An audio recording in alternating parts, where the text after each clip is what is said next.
Okay, so I'm going to start with like a little, what is that called? Like a little project warning, service warning. Okay, mother. Okay. Okay. Um, so I'm going to start with a little caution warning. I'm a poet who writes beautiful and sad words that could be considered short monologues, so bear with me. Even if you don't like my story, hopefully you understand why I needed to write it. Okay, thank you.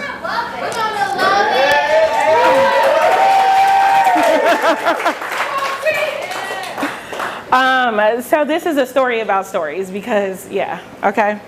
So my piece is called I Read Books and Shared Them with Everyone I Love Because I Was Trying to Save My Life. We're going to start with the introduction. I have a new boyfriend at least once a month, maybe twice in a good month. I've even considered baby names, guitar names, car names, based on my favorite ones. My relationship with books is ever evolving. The stories, the people, the life revelations that linger, sometimes even tattoos, like this one right here, The Bright Side. It is a story about a girl named Katie with a terminal illness who knew that her time here was limited, that she had a definitive stopping point for her time on this earth with the people she loved and the people she hadn't yet. In this, she still chose to see the bright side. She chose to stand, walk, and wake in the sun, despite her pain, her sadness, and looming expiration date. I ugly cried when I finished that book. Losing her felt like a loss for me too. I can remember taking my glasses off, wiping my face, looking around to see if anyone was as affected as I am by the change in the world and losing Katie. So we're going to go into chapter 1. I intentionally read books that I know will make me ugly cry, make me reveal myself and sit in it. I read books that take me into new worlds of handsome fairy men, mythical creatures that introduce themselves as guarded wounds that need to be seen, loved, and nourished, like The House by the Cerulean Sea by T.J. Klune, or stories about a monk and a robot that truly make you realize you don't have to produce to be worthy. Your existence is enough and your very being is magic. I've read AI books about men who are so lonely they opt for control over humanity. I've read books that are so intense I have to look around and see if anyone can tell I'm becoming undone and want to see my real boyfriend. This is what I carried with me through middle school, high school, college, corporate offices, and my therapist's waiting rooms. The way people are with their cell phones for comfort or protection against strangers is the same way I depend on books for comfort against strangers. To be a wall between myself and someone who may disappoint or harm me. Any discomfort I felt waiting in the hallways of my high school, I had a book to go into, to take me places without me leaving. When I had breaks in between classes in college, I had a book because I was in a new city and a stranger might not be willing to listen to me recommend a book for any mood, genre, or place you are in life. They may not be open to my moody taste in music that changes based on the time of day, season, or how much sleep I got last night. Or they may not take a liking to my intellectual attraction I had to my Shakespeare English professor, because even his rants were of substance and beautiful. I could be as small as I wanted to be with a book. My shrinking was never in question, and I was never asked why I'm so quiet.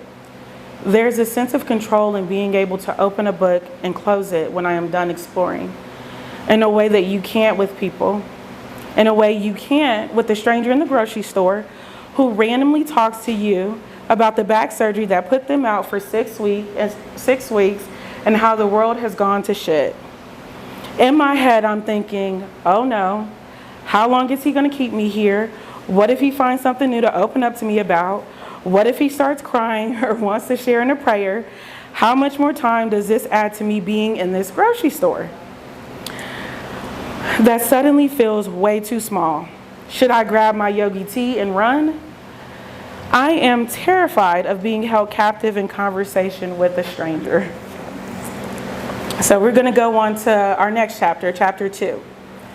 I leaned on books to comfort me in existing in this world, as well as taking up as little space as possible. I was the only black girl in majority of my classes in elementary up through college. I didn't have my first black teacher until high school. Her name is Miss Cherry. She was my English teacher and she changed my life. I sat in classrooms silent even when I knew the answers to the questions being asked because I didn't want my knowing to ruin it for anyone. I made myself small because I didn't want my presence to take away from anyone else's. I didn't ask for too much from teachers, friends, or my mother. I always got good grades and tried to be as good a person as possible because I didn't want me being here to be difficult for the people around me. So when I was sad, I read. When I was happy, I read.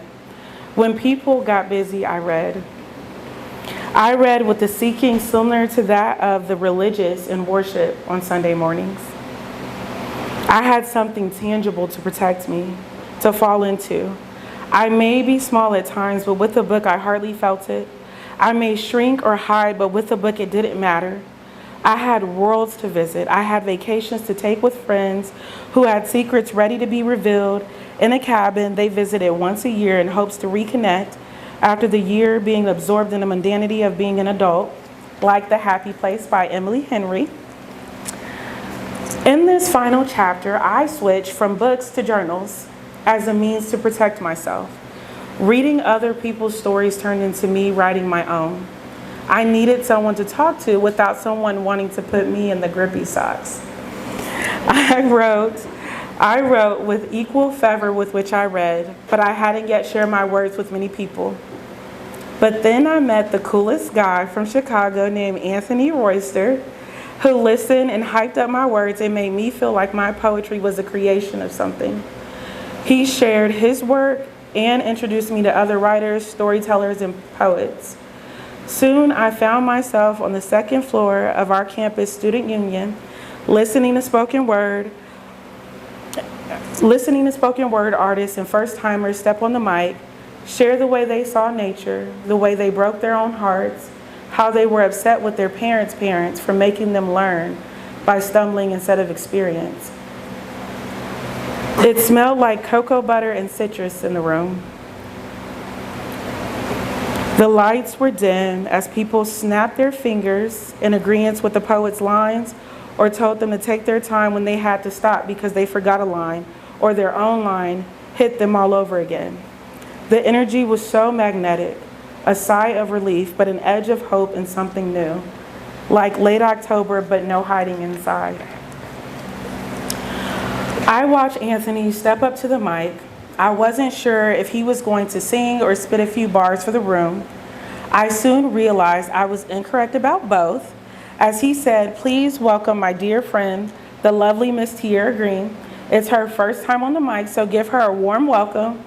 And the room erupted in applause. "Keep going, she's not to the mic yet, and she may need a little more encouragement." I stood up and walked to the mic. I pulled out my journal that I had switched out for my book and began playing big, playing the main character in my story, here and no longer playing small to comfort anyone, not even myself. And in that moment, I realized that I was reading because I was grasping to be here. I was trying to save my life. It's also why I have this semicolon in front of my bright side tattoo. Because at some moment, even though I was playing small, I chose to be here. And maybe books were my first friend who played a big role in me saving my life.